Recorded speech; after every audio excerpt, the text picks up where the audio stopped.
It's a privilege to present our next presenter, Sarah Horton. She is interested in exploring ways to improve quality of life through good design. She is a friend and a colleague and part of our TPG family. She serves as our Director of Accessible User Experience and Design. She works with companies and product teams to create born accessible digital products and services that work well for everyone. She is co-author of the recently published A Web for Everyone with Whitney Quisenberry and Web Style Guide with Patrick Lynch. Sarah, it's yours. Thanks very much, Deb. And hi, everyone. Um, I'll be speaking today about some work that we've been doing through TPG involving people with disabilities in UX research. And Deb already kind of filled you in on who I am, but I started at TPG about a year ago and am helping to build out the accessible user experience services with David Sloan, my colleague. And UX research is one of the primary things that we are looking at building out. So the insights and experience that I'm presenting today are from a small number of tests and activities that we've engaged in. It's the favorite part of my job is doing this work. So I think we have some really good stuff to share. I'm sure that there's a lot more that we'll be learning over the next years as we do more and more of this work. And I would love to hear from you all about the good work you're doing in this area as well. One note that if you have questions and you put them in the Q&A, I might be able to see them as we go and answer them. But otherwise, just Deb can barge in and I'll stop periodically to look at questions. So as I mentioned, we've been doing some work, some studies with that involve people with disabilities. And so what I want to share today are 10 practical insights that we've gained through these activities. They're just, well, practical. And then, so we've done contextual inquiry interviews, we've done usability studies. And then from those, we gained some design insights. And that's kind of my favorite part to talk about, because when you engage in user research, you learn so many things that you wouldn't otherwise know. And so these are design insights that we would not have really been aware of had we not sat down with people and watched them work and asked questions about what they were doing and what they were trying to accomplish. So we'll start with the practical insights. And we'll start with the insights from the contextual inquiry interviews. And I'm going to give you a little bit of background about this particular project in just a moment. But what the interviews are is observing users in their own environment and listening and asking questions and audio recording the interviews and taking notes. That's how we perform them. And what they were really helpful for was so that we could learn different ways that people work and understand the issues that people encounter in their work and identify opportunities for improvement. And I think that is an aspect that's very different from other UX research. With the interviews, you're not only trying to identify what is not working, but you're also finding ways to improve the overall user experience for people with disabilities. And then we got these really good results on this particular project. And I'll just give you a little bit of background about the project. We were working with the MBTA, and they've given us permission to talk about our project with them. So we did contextual inquiry interviews with about 10 people in December of this past year. And we did those interviews prior to doing an audit of their website. And so it was really cool because we had these interviews and the results from those interviews and the insights that we had gained through those interviews, and that those insights informed the audit test plan. So it helped us decide which tasks to focus on that were going to be most impactful on improving the user experience for people with disabilities. So that was one huge benefit to doing them at prior to doing an audit.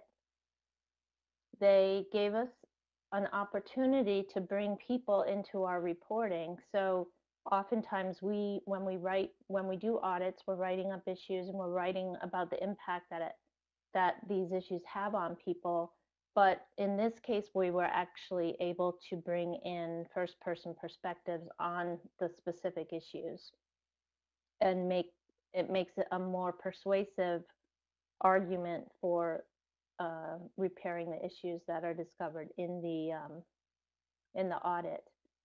And the other thing that we discovered is that we were able to present issues that would not have been identified in an audit. And that's what we'll go over when we look at the design insights.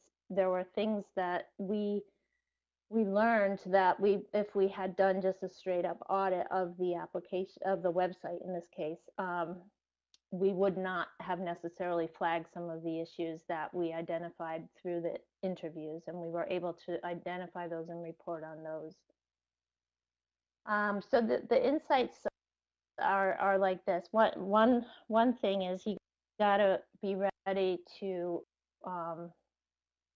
go to people where they are. And so in the case of this study, it was in December, it was in Boston. And Boston really doesn't know very well what to do with snow. So the first thing is to wear the right footwear, which I really didn't do. I had boots on, but they had no tread, and it was very precarious as I went around. But we did the interviews in 2 different locations. We went to the MBTA offices, and we also went to the Boston Center for Independent Living. And in both those cases, they were offices and locations that people had been to before or worked. In some cases, some people that we were interviewing worked in those locations. So they were places that people were familiar with. Another insight was just in one case, one of the participants asked me to meet him at the subway stop, at the T stop, and walk him to the Boston Center for Independent Living offices.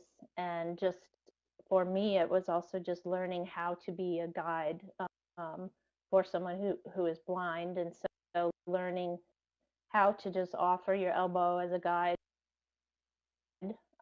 to get somebody who can't see from one place to another.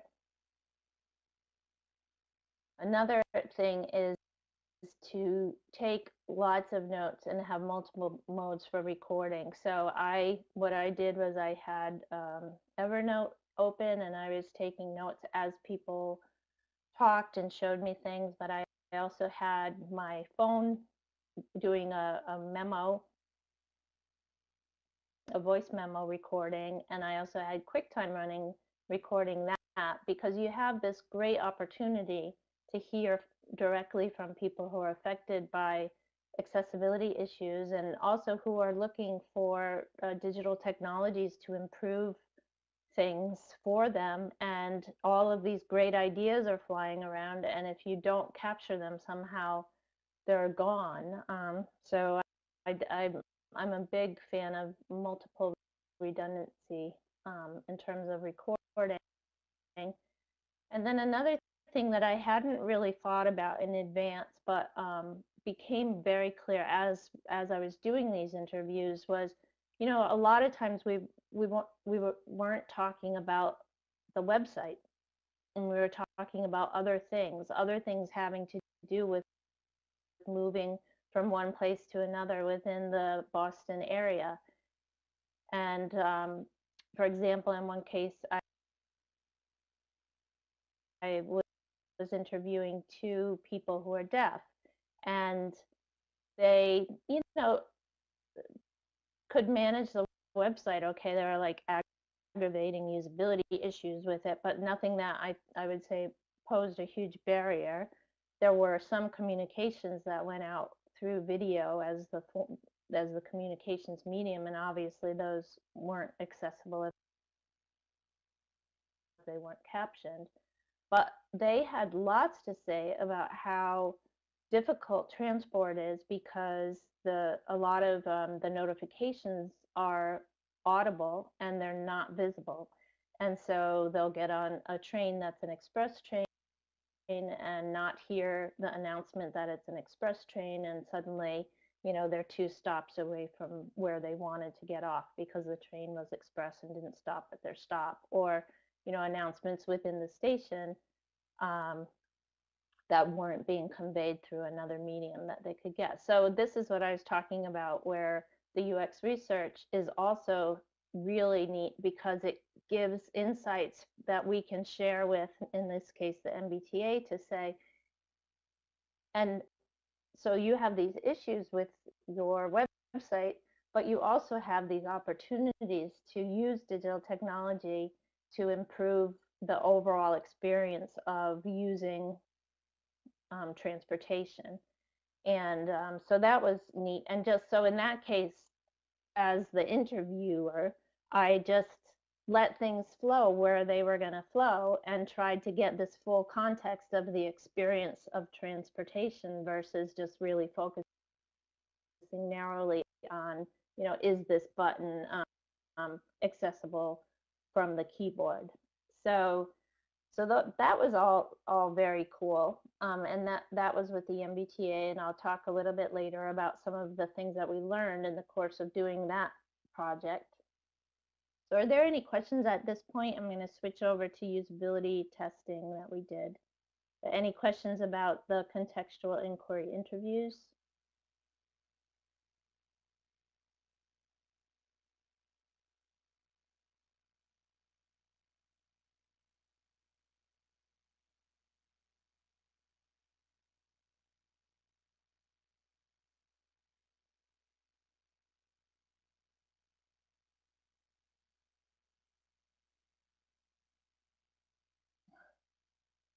So I'm just sort of okay. So a question about whether to see scripts and such, and that's a great question. So I'll dig around and see what I have and definitely share those. They're not in the slides though. Thanks, Gary. Good question. All right, so I think what I'll do is move on to the usability studies and talk a little bit about the logistical aspects of that first. So we did a couple of usability studies, and in this case, they were focused on people who are blind or have low vision. And so the usability studies were a way for us to observe users working through tasks. So they were very scripted, in this case, very scripted. The interviews were much less scripted. And so we'd identify these key tasks and kind of coach the participants through the tasks.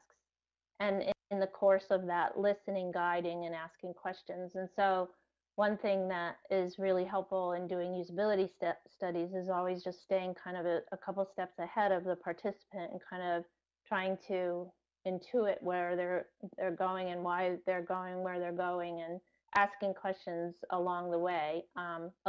Frankly, a lot of the time we're testing things that have significant issues, and so there is also part of what the role of the moderator is to guide and also back people out when they're stuck and up against a barrier.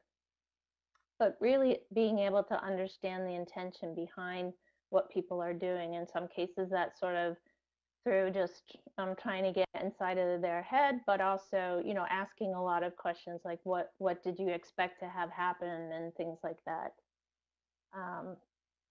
And in this case, what we do is we video record the sessions and we take notes.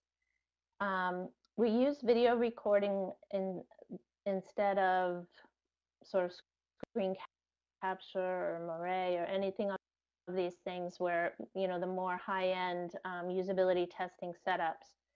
And I'll explain a little bit more about that in just a couple minutes.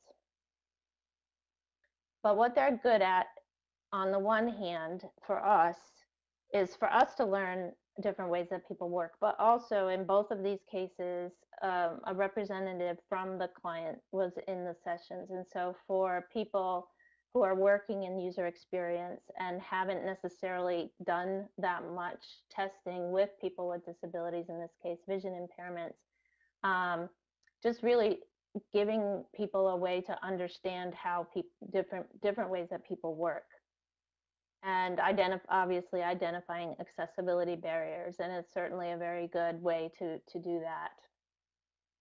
But then also, things that aren't barriers, but just elements in the design that are just cumbersome and difficult to work with, and keep people from having a successful experience and keep people from having an enjoyable experience. And what we do with the results of these tests is we identify usability and accessibility errors or issues, and we are able to report on those in a way that's pretty compelling, partly because we have so much technical know-how, because what TPG does primarily is audits, and we're really, really good at it, if I may say so. And so having that sort of technical know-how and knowledge behind these usability tests, we're able to identify the issues, but we're also able to say, and here is why this is happening, and here are ways that you can fix it. So we don't do a full-blown audit in these cases, but certainly it's not just a matter of reporting the issues. We're also reporting on how to fix them. And also in this case, providing these first-person narratives is just so powerful. So we like to compile a highlights reel for the tests, which is very time-consuming, but it's also a great way to sort of revisit what you observed during the sessions and write it up, and then present something to the client so that they have a way of bringing those perspectives to the team back home. So we like to do that, but in cases where we don't do the highlights video, we weave in quotes and a lot of information from the participants. And overall, they're a great way to just make people aware of,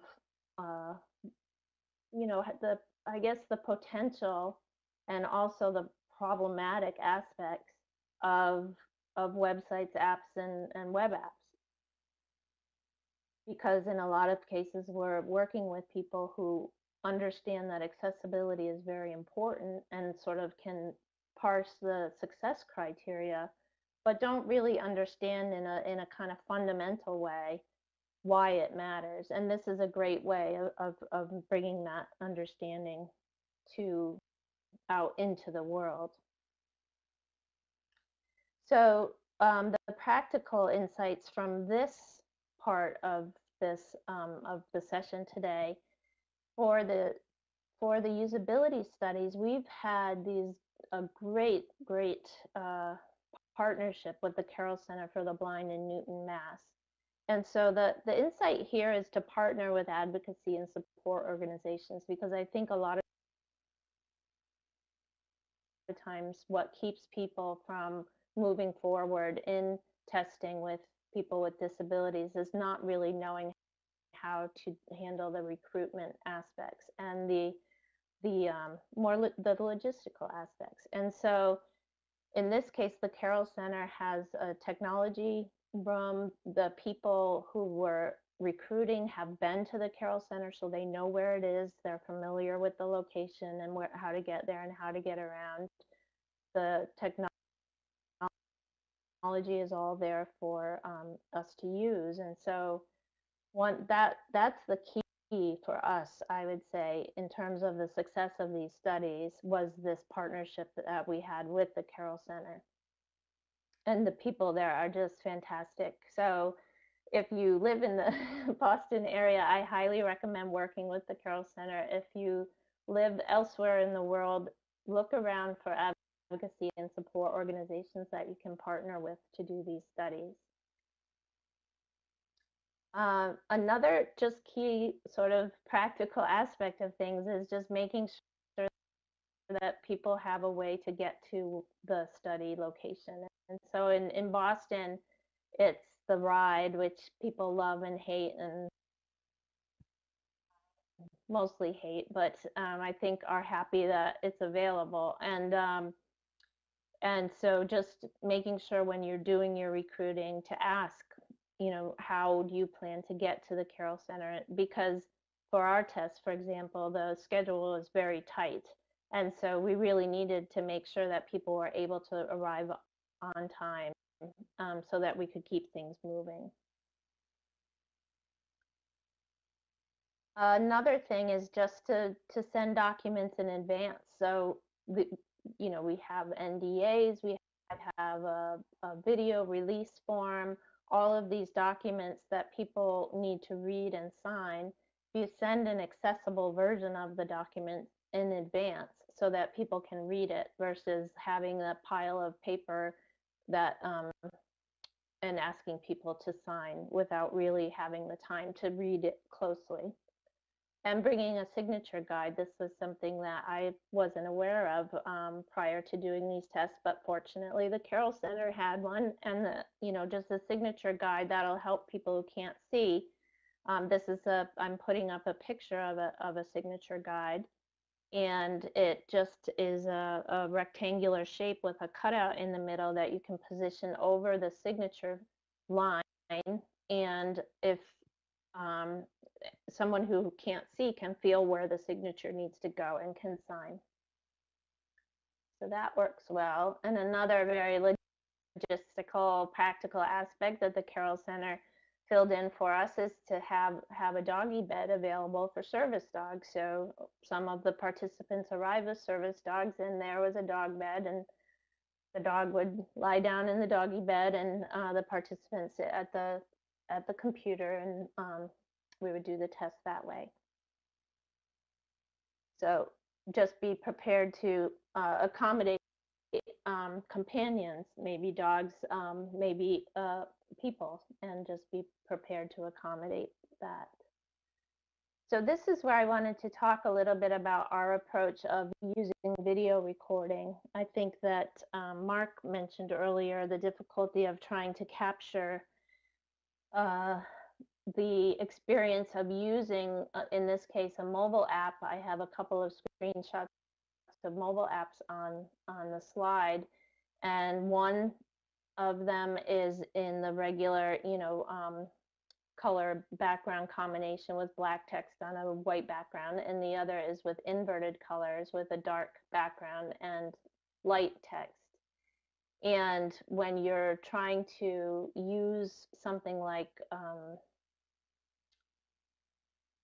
Camtasia or something to capture the screen, some of these modifications to the display aren't captured. And so you don't really get a realistic view of what the experience looks like. And especially for, this is obviously important for people who have some functional vision and are using things like magnification and inverting colors in order to be able to work with the apps or the website. And so here, just in cases of interest, for the mobile testing, what we did is we had the participants use their own device, and we hooked their device up to the display monitor using, I think, an HDMI cable.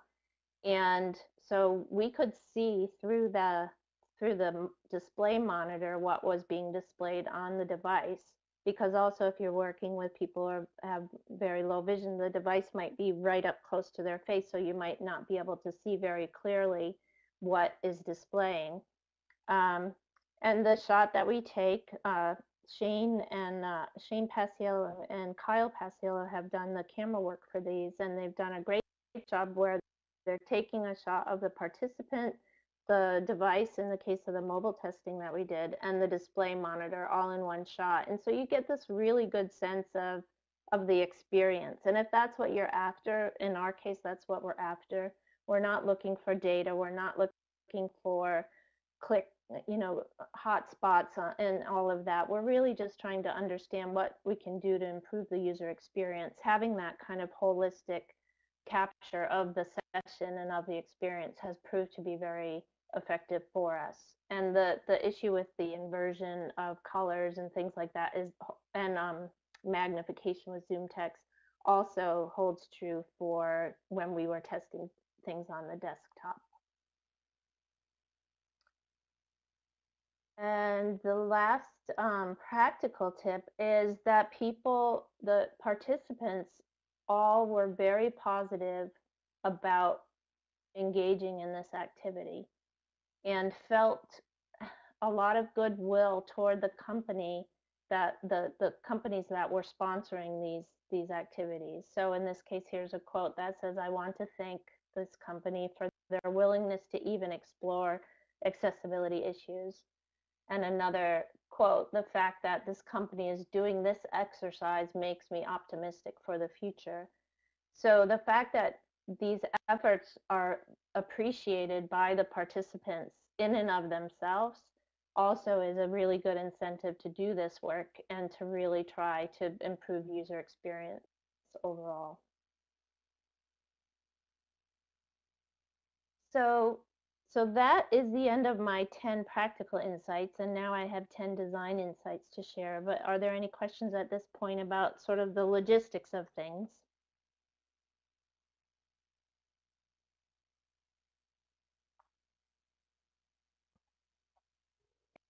Anyone have any questions for Sarah at this juncture? It looks like you can move on, Sarah. Okay, I'm just going to wait 1 second because it seems like a couple people are typing. Yep, I think you're right, Malcolm.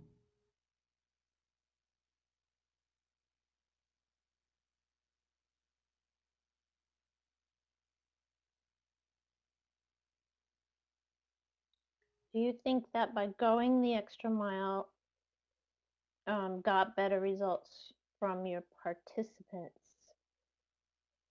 Do you think that by going the extra mile, you got better results from your participants? So I'm not sure what you mean by going the extra mile, whether you're being very literal, like going to Boston.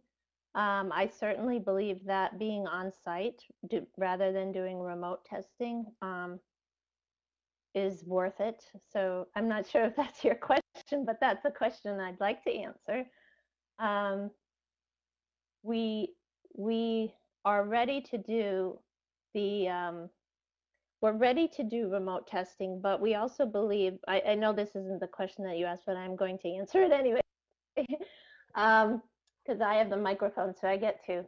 So doing the face-to-face testing is so worth it.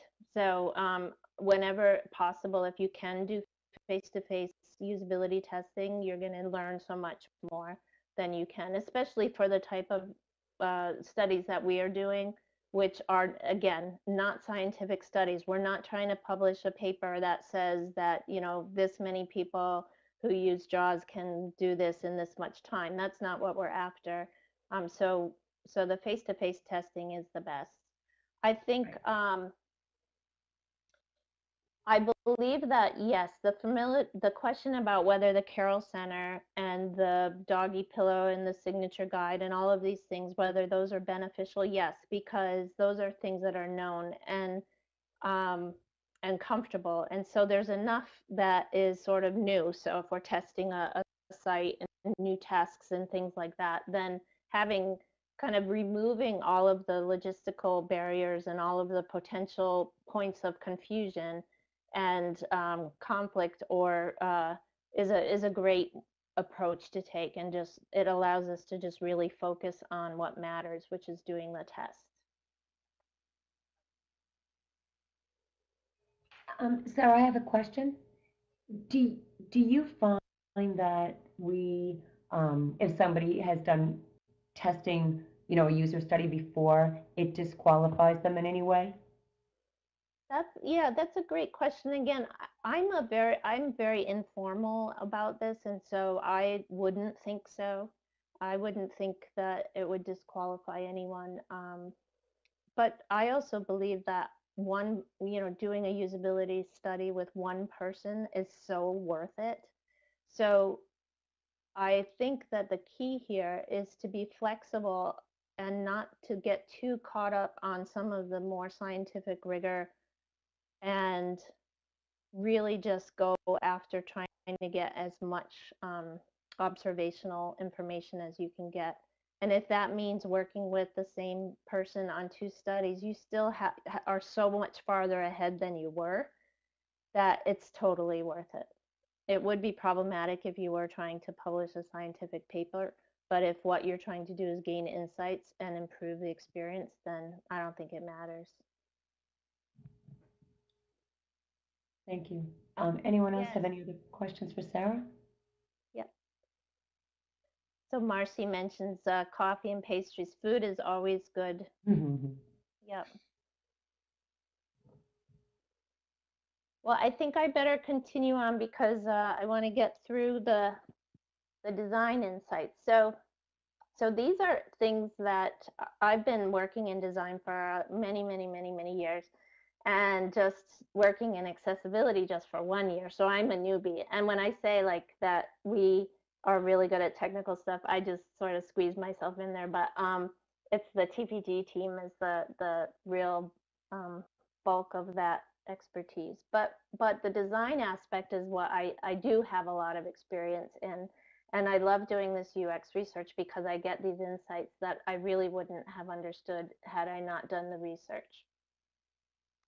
And one of them, it just might seem sort of obvious, but I didn't, when I thought about a non-visual experience of an app on a mobile device, I envisioned the interaction mode being primarily a swipe mode. So swiping, sort of like tabbing through all the links on a web page, swiping through all of the content and controls on a mobile app.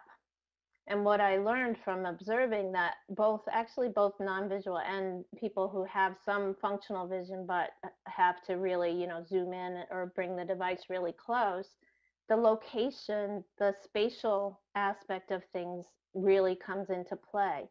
And if as a designer, if all the designers who are designing apps would be consistent about where they place these controls, people who can't see or have difficulty seeing would only have to use their spatial, their muscle memory, really, to navigate an app. So in this case, you see I have a screenshot of the music app, two screenshots, and they both have the title bar, the navigation bar, and then the tab on the bottom. But the controls that are in those two menus are different. So the mixes on the one of them is a back button on a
content under the magnifying glass, so to speak, and relevant content.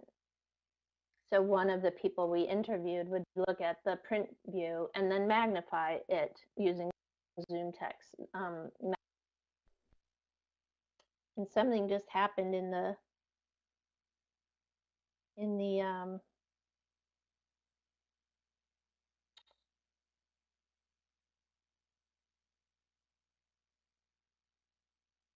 is everybody still there?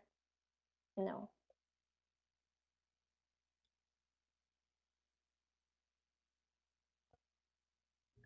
Okay. I can hear you, Sarah. I'm not sure what happened with the Something screen. bizarre just happened in my Connect window. Sorry. I'll just pretend nothing happened. I don't know what it was, but as long as everyone's still there. Okay. So, but then, you know, what's interesting about this, it was sort of like I mean, it's not a very pleasant coping strategy, but it worked. But then, you know, these are itineraries, and they have details about a pathway from here to there, and where you need to be and what time things are going to happen. So the fact that zooming in on screen on the print view, that the fact that that's helpful is good, but then printing the print view is totally useless, since the print view doesn't honor the text resizing or zooming. It's just going to print at standard size. So the print, in this case, with a transportation website, print really matters. Okay. Sarah, can you share your slides again, because they're not coming through. Oh, geez. Okay.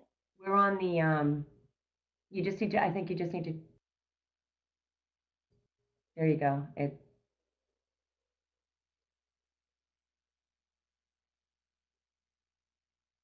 you see them now? There you go. Everybody all set now? Yes. Thanks, Sarah. Okay. So everybody's back, right? Okay. Yes. So what I was displaying, I'm sorry that you didn't see it while I was talking about it, but this is the print preview of the itinerary from the MBTA website. And so this is a view that people sometimes will use that doesn't have as much clutter as the main view. And then they'll magnify it using Zoom text. All right. So another thing that we learned by watching people is that you don't want to put like really important stuff in the right side of the screen, because when screens are magnified, all of that information is off screen. And so typically, you know, you'll load up a web page, and if you're running Zoom text, let's say, because that's what most people we were testing with were using, the accessibility at the T content was, you know, way off on the right, and probably very rarely encountered by someone using a screen magnification software, probably also screen reader software for that matter, just because of the linearization of the content, and also these important service alerts that really are necessary for people to be able to see. So having all of that kind of crucial information at the right side of the screen isn't a very good idea. Moving it to the left is a better approach and is more likely to be encountered by someone using screen magnification and screen reader software.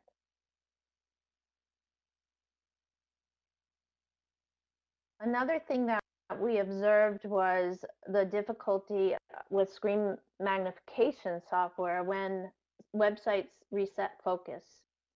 So this is a case, again, I should point out that these sites, like right now Crate and Barrel is up on the screen. We didn't test these. I'm not sharing screens from the sites that we did.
menu open, and so the menu has a bit of a shadow underneath it. It has a border around it, but it is also white and overlays the content on the page. And so this is another instance where if you're using a screen magnification software to look at things, you're not necessarily going to know where you are and that there is a menu open. And so designs that make use of background colors and borders and things like that, that really set panels off from one another, do better in this case than designs that rely on things like white space to distinguish elements or the subtle border around the drop-down menu. So it would be quite likely that someone who was using a screen magnification software to work with this page wouldn't realize that there was a menu open and would be very disoriented by this. But if you do use background colors to set off the blocks of things, a lot of designs involve using these sort of panels or tiles, that works better than white space alone.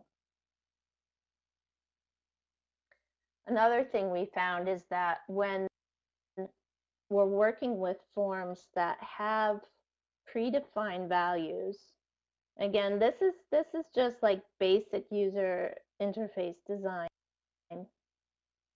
but it becomes very keen when you're working with people who have low vision or are blind.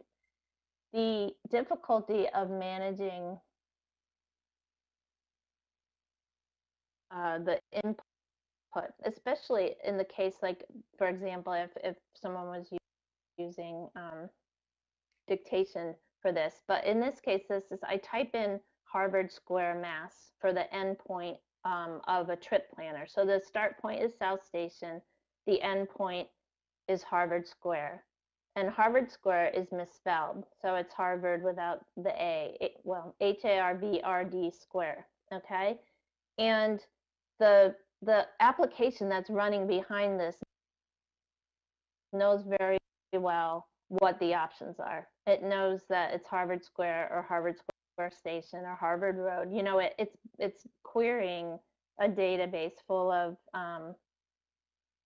addresses, valid addresses, but the field itself doesn't have any kind of autocorrect. It doesn't have a did you mean? It doesn't have anything like that, and instead has this very long list of options that one would have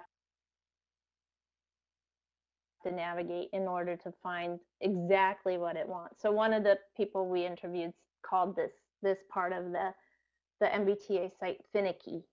And in this case, there's a lot we can do programmatically just to make this interaction easier for everyone. So if we have predefined values, if we know what the values need to be, we have to be able to provide a better UI that would make it not quite so finicky and allow more margin for error, or even just supply the values through some sort of autocomplete option. But I just have to say as a caveat that except on an iPhone with Siri, because when we were doing mobile testing, Siri really won the day in terms of input options. There were drop down menus that people could have access to select from. There are auto fill options, fill as you type kind of things that people could select from a list, things that match. Like I'm showing a Google a search for movies in Newington. It's showing me options that I could just point and select. But people who were working with the iPhone and using Siri really use dictation almost exclusively to fill in fields, and it just works beautifully. The other thing we learned doing the mobile testing is that swipe gestures really don't work consistently with VoiceOver. And so this is a screenshot of my Facebook news feed. And I've opened up the chat option by clicking on the control in the upper right corner, and it has a overlay menu that lists all of my friends and family who are currently online, and I can't close that overlay using VoiceOver because I can. There's a really kludgy way to do it, but the way the standard interaction would go is just swiping that overlay back. And in this case, those swipe gestures simply don't work when you have VoiceOver running. And so that can be a real blocker for people who are using VoiceOver on a lot of levels, actually, because it's not only that it won't close, there's that whole business of content that's not in view being part of the focus order and everything. So swipe gestures are really pretty problematic.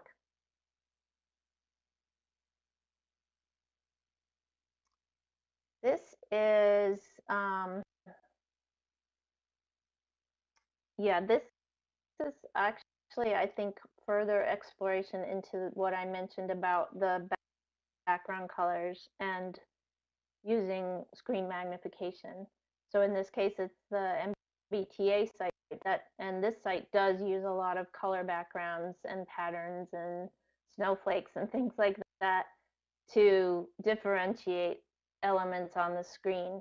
And we could have long debates about whether that's a good design choice and good on different other levels. But from the perspective of Zoom, it is very helpful because those colors create those groupings and make those groupings more easier to identify.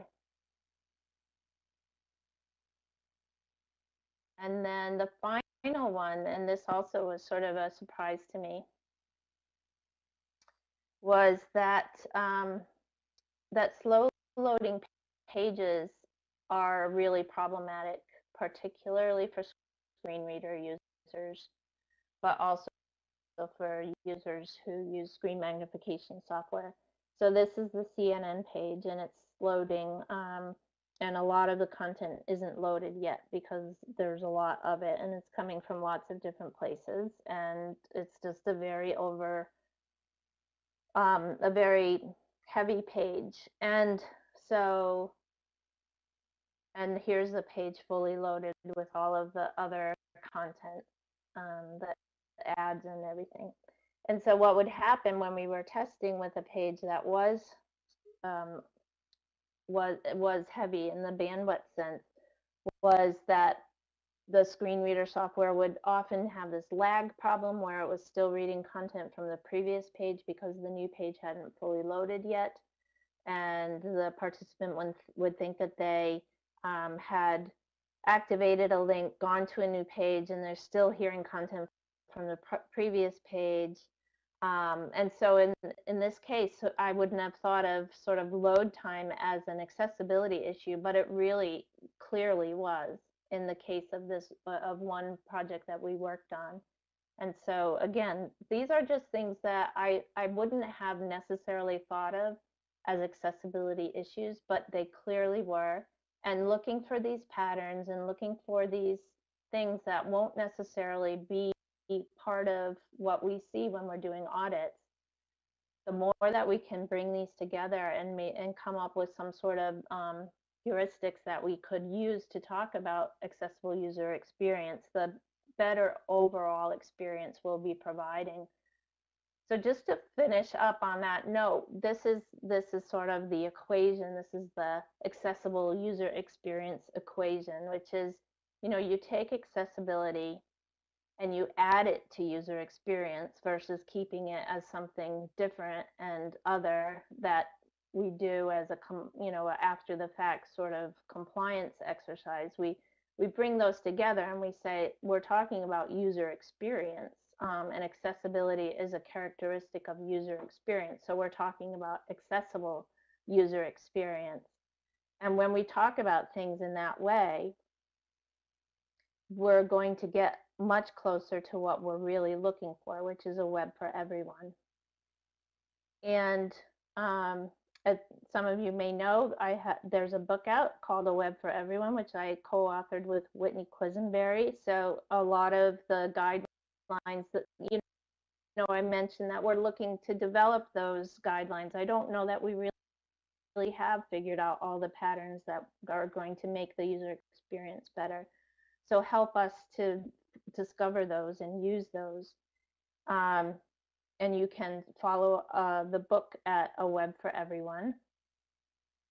And that is the end of my presentation. So, yeah. Thanks, Sarah. That was Good. fantastic.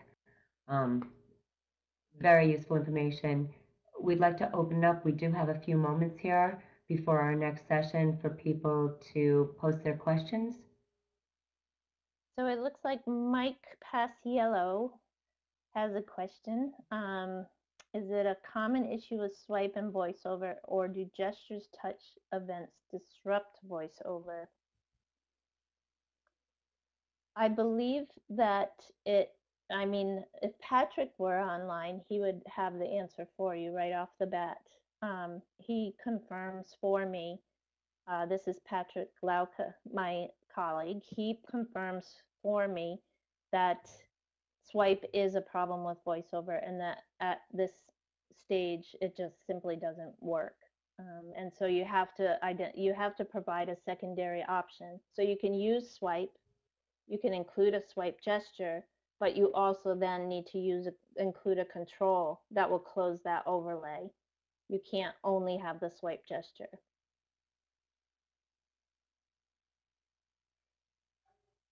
And let me see. What else? What was the range? Gary asks, what was the range of disabilities that we included? And in the usability testing, we were looking solely at people who have vision impairment, so pretty low vision, some functional vision, but some people were using screen reader and like actually one of the participants used VoiceOver plus Zoom plus inverted colors. So some people had functional vision, but not very much, and some people had no vision. And in the contextual inquiry interviews, we had a broader range of participants, and it was really interesting in that case too, that there were people who we talked to who I wouldn't have necessarily thought of as having an issue that would affect the use of a website. So one of the participants has MS and had a lot of issues, visual issues, more related to things, having trouble focusing on things. Those tables were really difficult for her because it was just hard to hold things still on the screen with her eyes. There were people in that group who were using screen magnification, using dictation. So people who had limited mobility and dexterity. Some participants who are deaf. So the interviews really had a broad range of perspectives that it was very helpful.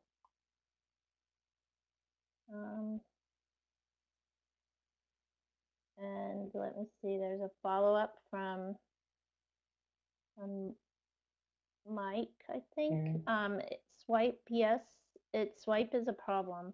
So swipe being when swipe being taking an element that's on the screen and pushing it off screen with your finger. So you should open your Facebook app on your iPhone, Mike, and go to the chat and try to open and close that with your finger, and you swipe the element off of the screen and it goes away.